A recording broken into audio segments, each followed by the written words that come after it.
Lepo pozdravljeni vsi, ki nas spremljate na družinnem YouTube kanalu. Naš tokratni pogovor bo namenjen Ukrajini, predvsem pa delu, ki ga tam opravljajo 3 misijonarke, sicer Marijine sestre, čudodelne svetinje. V našem studiu, tu na družini, lepo pozdravljam najprej sestro Jožico Sterle, lepo pozdravljeni, sestro Marto Meško in sestro Barbaro Peterlin. Lepo pozdravljeni še enkrat in vsem en lep dober dan.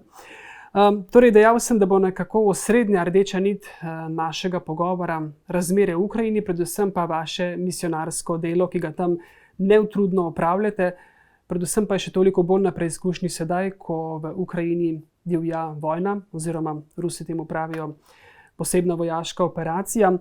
Pa če začneva kar midva, sestra Marta, vi ste po rodu sicer Ukrajinka, prihajate iz območja Zakarpatje, delujete pa kot misijonarka v Kijevu sedaj. In kako vi kot Ukrajinka doživljate zdaj vse to dogajanje v teh zadnjih mesecih? Pred vojno, ko so se odnosi zaostrevali, ko je tisti konflikt naraščal, se mi je zdelo nemogoče, da bi lahko kaj takega se zgodilo. No, potem, ko je vojna res počela in ko smo cela skupnost iz Kijeva prišli na Zakarpatje, sem prvi čas živela v enem takem stanju, da samo da smo skupaj, to mi je dajalo eno oporo. Samo da skupaj lahko preživimo ta čas vojne. In se mi je zdelo tudi, da veliko govoriti ne morem, zato ker ljudje trpijo in kadar ljudje trpijo, nimaš kaj veliko razlagati. No, in tako iz Slovenije ste nas pa budili, ker ste vedno spraševali, kako lahko pomagamo, s čim lahko pomagamo. No, in tako nekako mi je to dajalo tudi eno moč razmišljati, kako zdaj v takih neobičajnih razmerah, kako zdaj živeti, delovati, kako naprej. No, in tako prve 3 mesece smo preživeli na Zakarpatju, potem skozi sem živela v enem pričakovanju, da ta vojna, ne vem, bo trajala 9 dni, bo trajala 1 mesec, potem se bo pa končalo vse skupaj. Ampak novice so bili vsak dan slabše prihajali iz vojne. No, in ko je ruska vojska odšla iz okolic Kijeva, takrat sem vedela, da zdaj je čas, ko se lahko vrnemo v Kijev.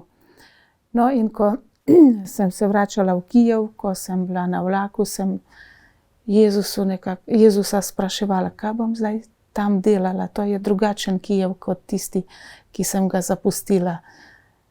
Kako bo naprej? No, ena taka negotovost, spraševanje.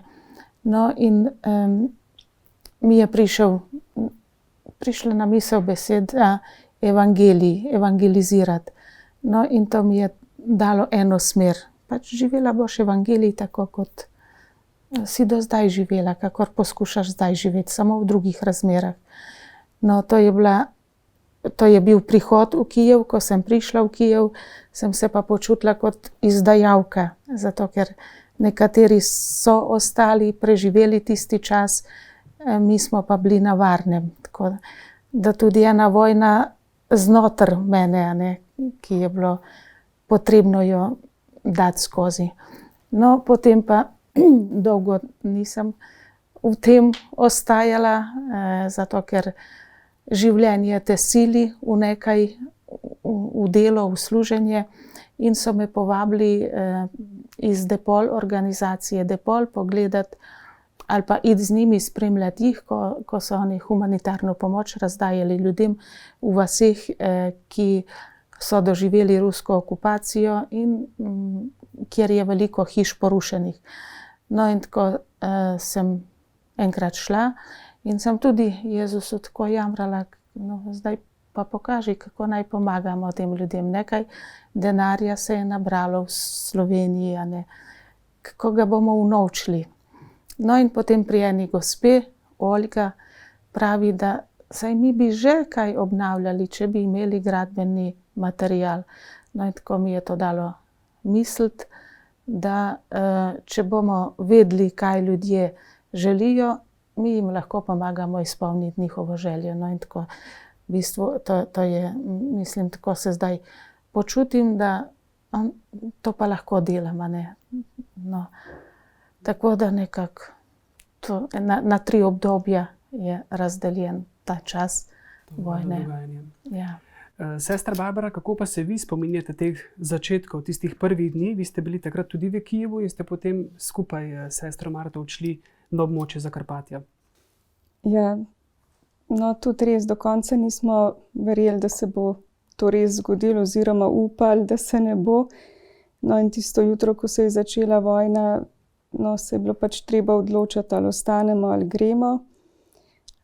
Mi smo nekako tako skupaj z Jezusom to hoteli rešiti, no, tako da smo najprej molili, odprli svet pisem in se nam je odprl odlom, ko Jezus odhaja v nebo in reče svojim učencem: ne bojte se, jaz sem z vami vse dni do konca sveta. No, in to se mi zdi, da je bilo tako eno upanje za nas. No.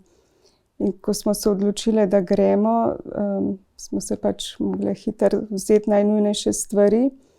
Duhovnik, ki je vstal v Kijevu, je še maševal, tako da smo bili še pri maši in potem smo šli na pot. In ne vem, po eni strani si misliš, ja, mogoče bi bilo bolj varno ostati, se skriješ v klet, si bolj na varnem, kakor iti na pot, a ne veš, od kod bo kaj priletel, koga srečaš, kdo je kdo, a ne, tako, no. In ko smo se začeli voziti, to je bila ena reka avtomobilov, no, in ki je šla tako hitro, kakor so zraven ljudje hodili tudi peš, z nahrbtniki, s kovčki.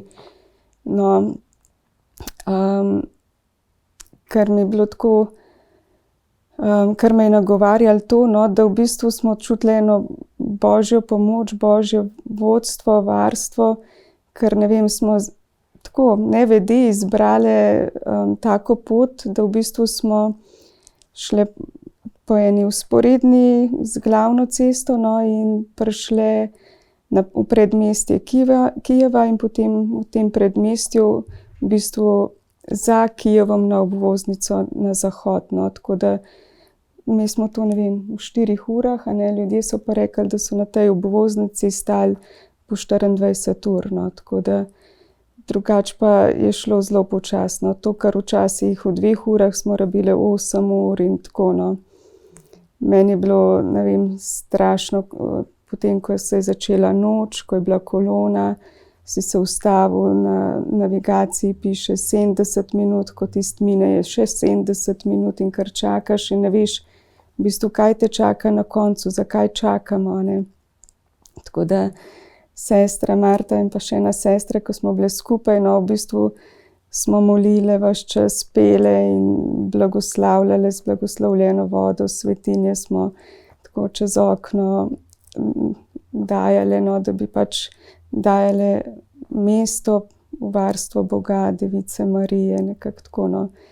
Se mi zdi, ko smo enkrat prišli na Zakarpatje, da sem se pa nekako tako oddahnila, no, kot da smo na varnem, kot da je mir, ne moreš se načuditi, čeprav mi nismo v bistvu, razen tega, da smo videli kakšne vojake, vojaška vozila, še začutili, da bombardiranja in tako, no. Sestra Jožica, vi ste ves ta čas, vseh teh 7 mesecev vojne, ste na območju Zakarpatja. Kako pa je bilo, kakšne pa so bile razmere tam? Kako so ljudje sprejemali to dejstvo, da je Ukrajina napadena z vzhodne strani? In kako ste se vi takrat potem tam organizirali? Ljudje so pravzaprav pričakovali. Vsi smo bili v eni negotovosti enih par mesecev, kaj se bo iz tega izcimilo. In s sestrami iz Kijeva smo bile večkrat na zvezi po telefonu in smo se zmenili, če bo kaj, pridite k nam. Pri nas na Zakarpatju imamo dosti velik samostan, kjer je prostora za vse nas.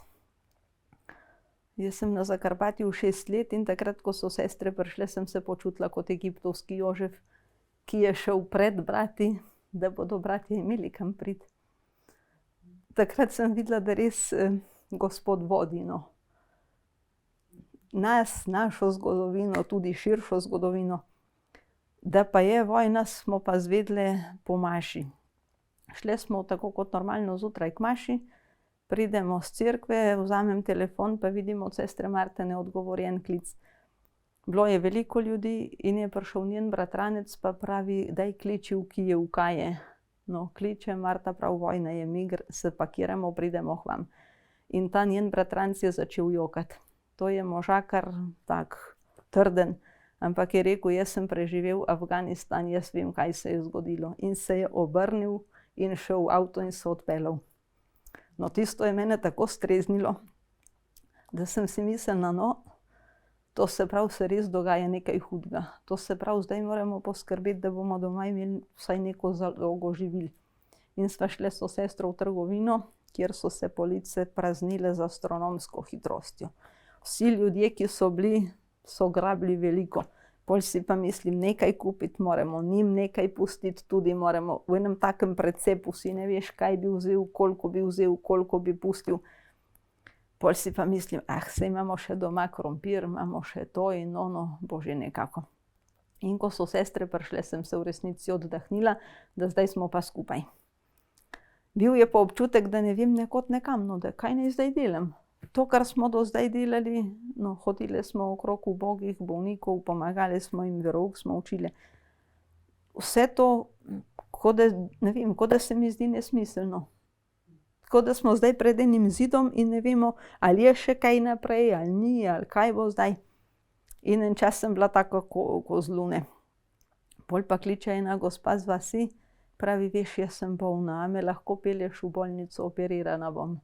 No, in jo peljem in se poputim in vaših spovedi je šla po 20 letih. V glavnem, no, tista ženska, tista Marjana me je rešila iz nekih takih mračnih misli in mi je pokazala, da zdaj sem živa. Zdaj so tukaj ljudje, ki nas potrebujejo in zdaj ni kaj fantazirati, kako bo, če bo, ali bomo preživeli, ali ne bomo. Se mi zdi, da neka jasnost mi je bila dana, da zdaj si živa, zdaj so ljudje, ki te potrebujejo, zdaj služi. Kako bo pa naprej, bo pa Gospod pokazal. Tako da tisto je bilo eno tako svetlo okno. Drugo pa to, no, začelo se je februarja po zimi, ne vem kakšnega dela, no, zunaj ni bilo. K ljudem smo hodili, kolikor se je dalo in je bilo mogoče. Smo se pa odločili, da bomo vsako noč imeli adoracijo. Da bomo odprli tabernakelj in se bomo vrstili na 2 uri. 15 je bilo takrat, to se pravi 10 ur je to pokrilo. In smo se vrstili tako, da vsaka je imela recimo prvi večer, 2 večerni uri, potem naslednji 2, no, da vsak dan si imel neke druge ure, da smo se enkrat malo bolj naspali, drugič malo manj. Smo pa molili ali psalme, ali rožne vence, ali kar je kira hotla. In ko smo brali tiste psalme, no, pri nekaterih sem imela občutek, kot da so napisani za sedanji trenutek, kjer Gospod pripoveduje, jaz bom uničil vaše sovražnike, jaz sem z vami, jaz sem resnica. Tako da tista nočna molitev je dajala eno tako notranjo moč. Fizično sem bila pa utrujena, ja, vsako noč bolj. Tako da to je trajalo 1 mesec, potem smo se pa odločili, da moramo to malo prekiniti. Smo se pa v tem času dogovorili tudi z duhovniki in verniki pravoslavne cerkve, grkokatoličani in protestanti, tako da smo vsi duhovniki in vsi verniki, kdor je želel, se začeli ob nedeljah zbirati pred krajevno skupnostjo in tam še do danes molimo 50 očenašev in 50 zdravih Marij za mir. Tako da to se mi zdi, da je ena stvar, ki je vas povezala, no, in na enem takem nevtralnem ozemlju, ne v cerkvi, ampak od zunaj, no, krajevna skupnost je za vse.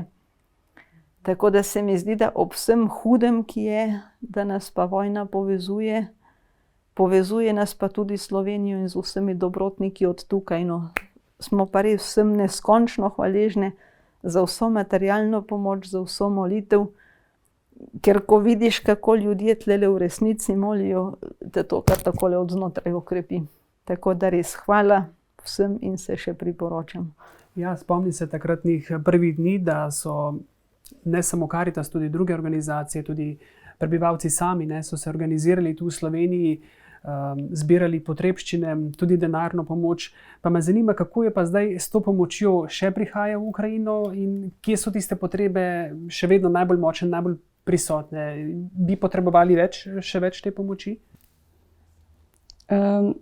Ja, mi smo zelo hvaležni, ker veliko duhovnikov se je organiziralo tako, da so kar stvari, ki so jih v župniji izbrali, pripeljali sami s kombijem.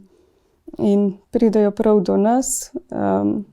Vemo, da ni tako preprosto nabrati en kombi, se zložiti, spakirati in potem narediti še tako pot ob vsem delu, ki ga imajo že tako na župnijah. In se mi zdi, da smo jim zelo hvaležni in tudi vsem ljudem, ki darujejo. Potem pa mi te stvari v bistvu razdajamo beguncem, ubogim ljudem v vasi. In to je v bistvu eno sredstvo materialno, katerega oni potrebujejo in mi z njim pridemo v njihov dom. In v bistvu prek teh materialnih stvari lahko pomagamo tudi globje. No. V bistvu prinašamo potem tudi Boga, jim damo svetinjo.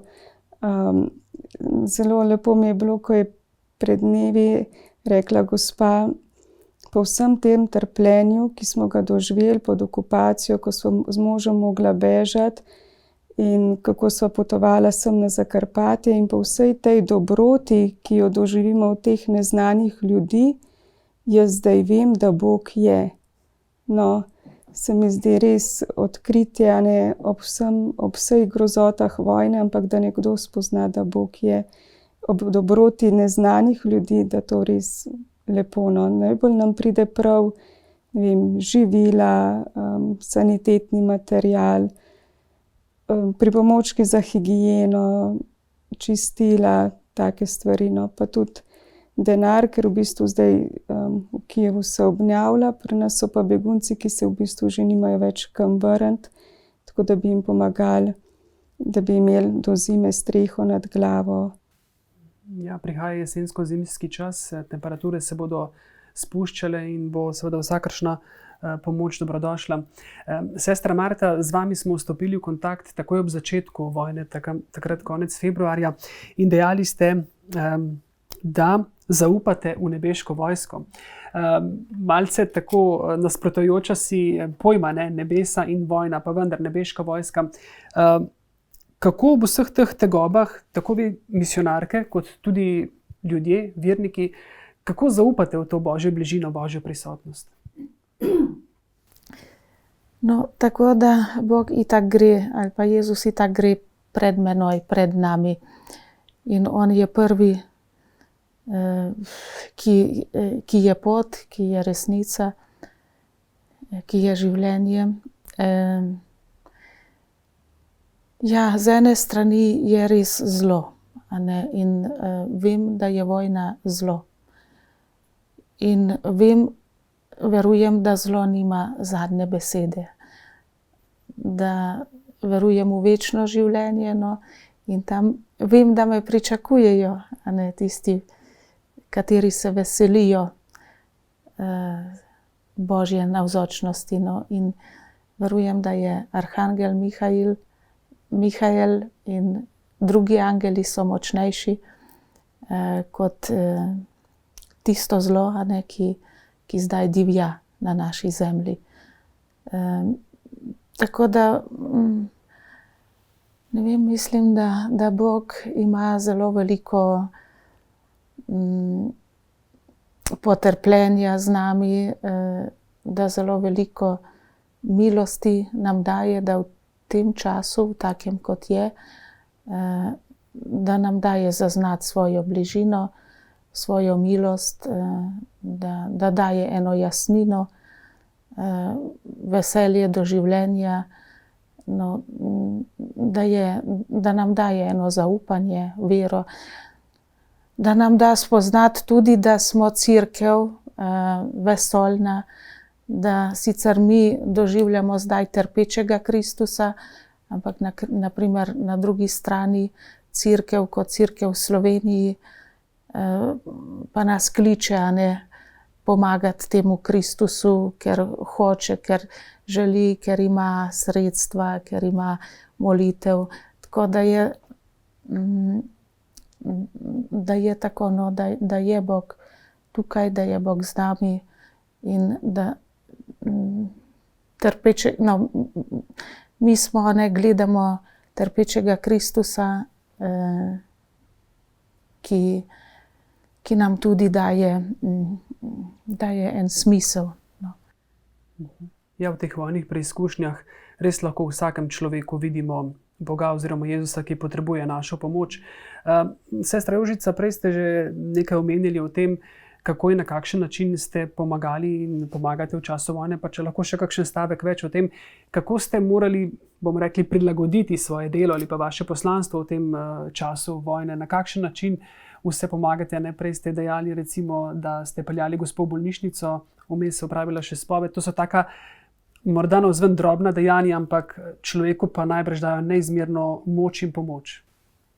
Ja, zgodba s tisto gospo je dolga. No, najprej se je zdravila, potem je bilo treba pa vsej družini pomagati, da so se čez mejo odpravili bolj na varno. Šli so na Češko, ona, mož, sinova, dva, mama njena. Ljudje ti sami povejo, kaj potrebujejo. No. Najprej jim je bilo treba z dokumenti pomagati, voziti jih sem pa tja, potem jih spraviti čez. Se pa naše delo razlikuje od tistega, kar je bilo prej, glede na to, da so zdaj begunci. Prej smo pač se srečevali z bolniki ali pa z ubogimi, ki so po vaseh tam okrog nas. To je sicer veliko področje, ampak bili so eni ljudje, ki so bili stalno tam. Zdaj so pa kar naenkrat novi in ubogi in takrat, takoj ko so prišli, je zelo manjkalo tudi vseh materialnih stvari. Ni bilo ne obleke, ne obutve, no, vse, kar smo imeli, je bilo dobrodošlo.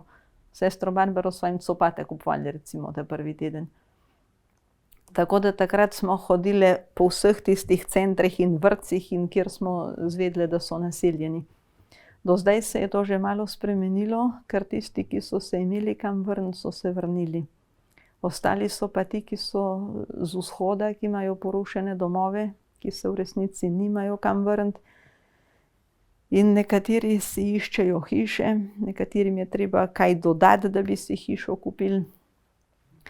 Nekateri si iščejo kaj, da bi pač najeli za nekaj časa. No, tako da zdaj so potrebe malo drugačne. Če jim pa pripeljemo hrano, čistila in take reči, so pa še vedno neizmerno hvaležni, ker nekateri nimajo dohodkov. So taki, ki so si takoj našli službe, so pa taki, ki samo od države neko pomoč dobijo, in tega je čisto premalo. Nimajo niti možnosti, da bi šli v službo, Ja. da bi delali, ne? Tudi ja. Če povej prav konkretno, ne, za dva primera. Aha. No, je ena družina iz Mariupola, tam je stari oče, stara mama, vnukinja z možem in dva otroka. Oni so v tej vojni izgubili 3 stanovanja. V kratkem času pred vojno so si uspeli kupiti svojo hišo, so si jo popravili, obnovili in no, v trenutku so ostali brez vsega. In tukaj so živeli v eni hiši, stari, slabi, in videli so, da glede na to, da sta stara starša zelo bolna, da tam ne bodo mogli ostati. In so si začeli iskati, kaj bi kupili. In najprej je že izgledalo, da se bo dalo kupiti eno hišo, veliko, dobro ohranjeno. Potem so se pa lastniki premislili, da jo ne prodajo. No, in potem so oni hitro našli drugo, ki je pa meni nekako k srcu prirasla, no, ker tam so živeli naši verniki. Mi smo tistemu možu in ženi nosili obhajilo. Sta pa pred letom oziroma 2 umrla in zdaj sin to hišo prodaja. Tako da se mi zdi kot en izraz Božje previdnosti, no, da to, kar sta ta dva s tako vero in ljubeznijo gradila, da je zdaj prišlo v roke beguncem, ki nimajo kam iti in ki so hvaležni za vso pomoč. Tako da njim smo malo doložili, da so tisto hišo kupili. In so strašno hvaležni in strašno veseli. In tudi tisti stari mami se je kar zdravje popravilo od ene gotovosti, da zdaj imajo spet kotiček, da zdaj imajo spet kje živeti. Drugi primer je pa v eni vasi 15 km stran. Tam je pa oče, hčerka in 5 otrok. Očeta ni, ker ona je tako neurejeno živela, no nima moža v resnici. Ne ve pa nekod nekam. Oni so najprej živeli v enem vrtcu, pol so jih preselili v drugo vas v bolnico, z bolnice v eno staro hišo, ki je slabša kot vsaka drvarnica v Sloveniji. Ko vstopiš notri, se ti kar pot pod nogami ugreza, ker je tako gnil. Tam je še tako imenovana letna kuhinja, to je prostor, ne vem, 2x3 metre recimo, ampak tam ne more živeti 7 ljudi. No, tako da, ko smo išli tja obiskat, nam je bilo tako jasno, da je treba iskati neko hišo, no, da oni ne morejo tam zime preživeti, ker niti štedilnika ni nikakršnega, nimajo se niti kje gret, niti kje kuhati. En kuhalnik imajo tak na eno rinko, no, ena posoda gre gor. Je pa to v vasi, kjer se z grko-katoliškim duhovnikom dobro poznamo in preko njega smo našli eno hišo, ki je čudovita. Tako da smo tudi z darovi, ki smo jih dobili iz Slovenije, pomagali to hišo kupiti. Bo najprej v lasti grko-katoliške župnije, oni jo bodo najemali, potem pa, če se bodo dobro obnesli, če bodo odgovorni, če bodo res želeli v tej vasi ostati, potem lahko lastništvo počasi preide na njih. Zaenkrat se nam je pa zdelo, da naj bo tako, no, ker teh ljudi ne poznamo, ne vemo, kako bo. Bi pa zelo želeli, da bi otroci imeli nekaj za bodočnost, no, da ne bi bili v zraku vse življenje, ker iz njihove preteklosti pa vemo, da tukaj so bili zaregistrirani, tam so živeli, nič stalnega, selili so se. No, imaš občutek, da so se celo življenje mučili s tem, kje bi živeli in kako bi zdaj to bilo.